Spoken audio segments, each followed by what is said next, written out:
आजकल जब दुनिया भर के ऑटोमोटिव जायंट्स अपनी पूरी रिसोर्सेस हाइब्रिड और इलेक्ट्रिक पावर्ड व्हीकल्स की रिसर्च और डेवलपमेंट में डाल रहे हैं, वहीं टाटा मोटर्स कुछ अलग ही खेल खेल रहा है। जहां ग्लोबल ट्रेंड्स नए नए टेक्नोलॉजी और ईवी ट्रांसफॉर्मेशन को अडॉप्ट करने में बिजी है, वहीं टाटा मोटर्स एक के बाद एक स्ट्रेटेजिक एक्वाजिशन के जरिए अपनी ग्लोबल फुटप्रिंट साइलेंटली एक्सपेंड कर रहा है। जैसे कि पिछले महीने टाटा द्वारा फिएट से डीजल इंजन की डेवलपिंग राइट्स एक्वायर किया गया है और अब टाटा मोटर्स ने अनाउंस किया है कि वो इटली की कमर्शियल व्हीकल मैन्युफैक्चरर आइविको ग्रुप की 27.1% स्टेक्स को खरीद रहा है एक्सोर एनबी से, जो कि एग्नेली फैमिली की इन्वेस्टमेंट कंपनी है और आइविको की सबसे बड़ी शेयर होल्डर भी है। ये 27.1% स्टेक आइविको की टोटल कॉमन शेयर्स का 27.6% है, लेकिन वोटिंग पावर का 43.11% देता है। इस इनिशियल स्टेक के बाद टाटा मोटर्स दूसरे शेयर होल्डर्स की शेयर्स को भी खरीदने का ऑफर देंगे, जिससे वो आइविको की 100% ओनरशिप तक पहुंच जाएंगे। बस उसका डिफेंस वाला बिजनेस इसमें इंक्लूड नहीं होगा।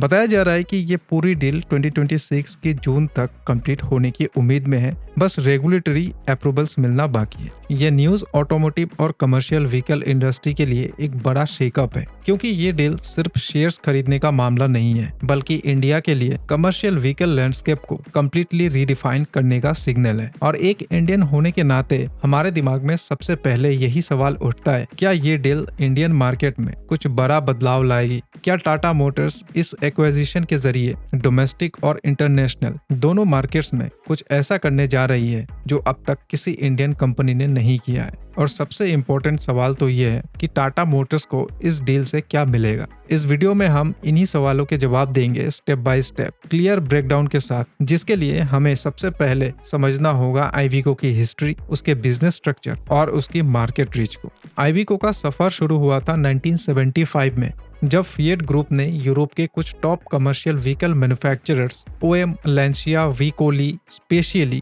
यूनिक और मैग्रिजस ड्यूट्स को मर्ज करके एक नया ब्रांड के रूप में आइविको को बनाया और इसका हेडक्वार्टर रखा गया ट्यूरिन, इटली में।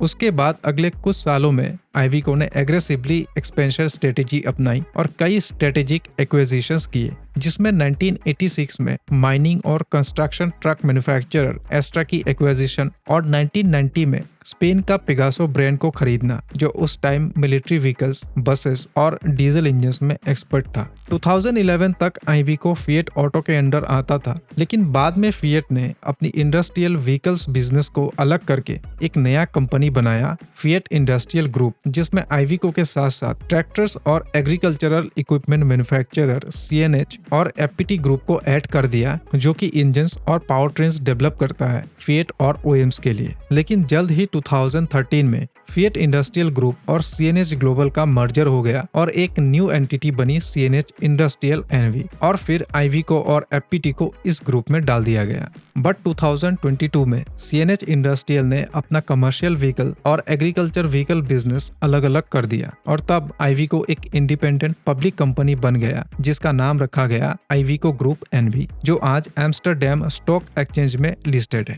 आइविको की पोर्टफोलियो की बात करें तो ये काफी ब्रॉड और डाइवर्सिफाइड है। कंपनी लाइट वैन से लेकर heavy duty trucks, mining trucks, fire engines, diesel, electric और एलपीजी बसेस तक सब कुछ बनाती है। इसके अलावा आइविको का एक और क्रूशियल वर्टिकल है एफपीटी इंडस्ट्रियल, जो उनके लिए इंजन्स और पावर ट्रेन्स तो बनाते ही है और साथ में दूसरे ओएम्स को भी वो सप्लाई करते हैं। आइविको का ग्लोबल फुटप्रिंट भी इनके पोर्टफोलियो जैसा ही इक्वली स्ट्रॉन्ग है। कंपनी की 160 से ज्यादा देशों में प्रोडक्ट आज के समय सेल हो रहा है और उनके पास टोटल 27 मैन्युफैक्चरिंग फैसिलिटीज और 31 R&D सेंटर्स है, जो यूरोप, लैटिन अमेरिका, चाइना और अफ्रीका जैसी की रीजन्स में लोकेटेड है। 2024 की एनुअल रिपोर्ट के मुताबिक आइविको अपने रेवेन्यू का 75.1% यूरोप से अर्न किया है, 11.1% साउथ अमेरिका से, 1.9% नॉर्थ अमेरिका से और बाकी 11.9% एशिया, अफ्रीका और ओशनिया से।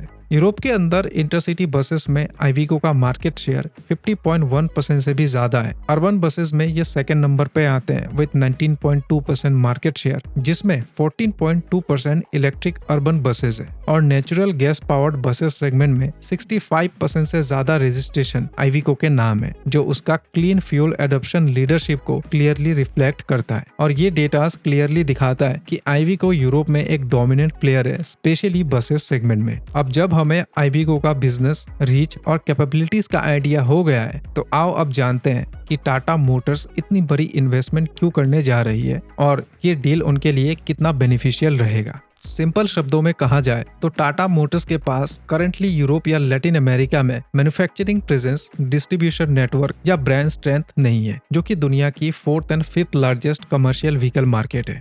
दूसरी तरफ आईवीको इन रीजन्स में डीपली एंट्रेंस्ड प्लेयर है, जिनके पास मैन्युफैक्चरिंग प्लांट्स, R&D सेंटर्स और सालों की रेगुलेटरी एक्सपीरियंस्ड है, और इसीलिए इस डील से टाटा मोटर्स को एक रेडीमेड ग्लोबल प्लेटफॉर्म एक्सेस मिल जाएगी, जहां वो अपनी व्हीकल्स को एक्सपोर्ट कर सकता है, ब्रांडिंग कर सकता है और इवन जॉइंट प्रोडक्ट डेवलपमेंट के थ्रू नई टेक्नोलॉजी भी ला सकता है। इसके अलावा टाटा को आईवीको की advance euro 6 compliant diesel engine, ADAS systems, electric और हाइड्रोजन फ्यूल सेल बसेस और एफिशिएंट एलपीजी व्हीकल्स भी मिलने वाले हैं, जो टाटा की एग्जिस्टिंग कमर्शियल व्हीकल लाइनअप को एक ग्लोबल क्लास अपलिफ्ट देगा। अब देखो, इन सब बातों को सुनने के बाद एक सवाल ये भी उठता है कि टाटा तो ये सब खुद भी कर सकते हैं, क्योंकि उन्होंने इलेक्ट्रिक बसेस ऑलरेडी बनाई हुई है, यूरो 6 व्हीकल डेवलप भी किए हैं और एडास सिस्टम पर भी वो काम कर रहा है। लेकिन देखो, बात सिर्फ इन टेक्नोलॉजी का होना नहीं है, बात है उस लेवल की स्टैंडर्डाइजेशन, सर्टिफिकेशन और ग्लोबल मार्केट रेडी होने की।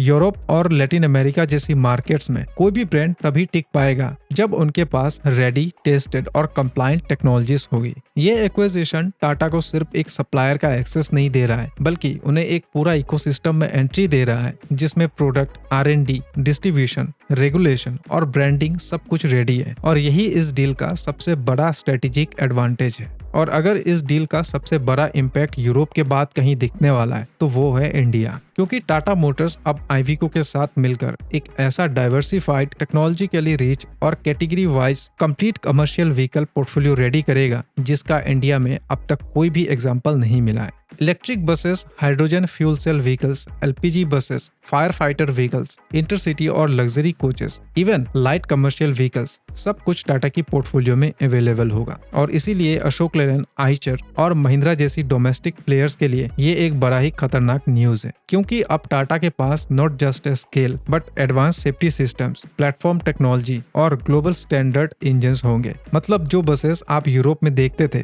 वही same standard buses Indian highways पर भी दिख सकती है। ये डील टाटा के लिए सिर्फ एक ओनरशिप गेम नहीं है, ये एक कल्चरल ट्रांसफॉर्मेशन है, जहां एक इंडियन ब्रांड ग्लोबल बेंचमार्क के साथ compete करने की कैपेबिलिटीज डेवलप करेगा। इमेजिन करो, अगर टाटा मोटर्स आईवीको की यूरोप मेड इलेक्ट्रिक बसेस को इंडियन कंडीशंस के अकॉर्डिंग अडॉप्ट करके यहाँ लॉन्च करते हैं, तो वो directly state transport corporations, private fleet operators और इवन मेट्रो फीडर सर्विस में रिवोल्यूशन ला सकती है। इसी के साथ टाटा अब world class fire engine, emission compliant public transport systems भी इंडिया में लॉन्च कर सकेगा, जो कंट्री की क्लीन एनर्जी टारगेट्स और मेक इन इंडिया गोल्स के साथ परफेक्टली अलाइंड होगा। सो अंत में ये कहना गलत नहीं होगा कि टाटा और आईवीको की ये डील सिर्फ एक बिजनेस एक्विजिशन नहीं, बल्कि एक स्ट्रेटेजिक मास्टर स्ट्रोक है। ये वो मोमेंट है जहां इंडिया का एक auto giant global commercial value chain में अपनी जगह बनाने जा रहा है, और वो भी ऐसे टाइम पर जब दुनिया इलेक्ट्रिफिकेशन और ऑटोमेशन की तरफ फुल्ली स्पीड में बढ़ रहा है।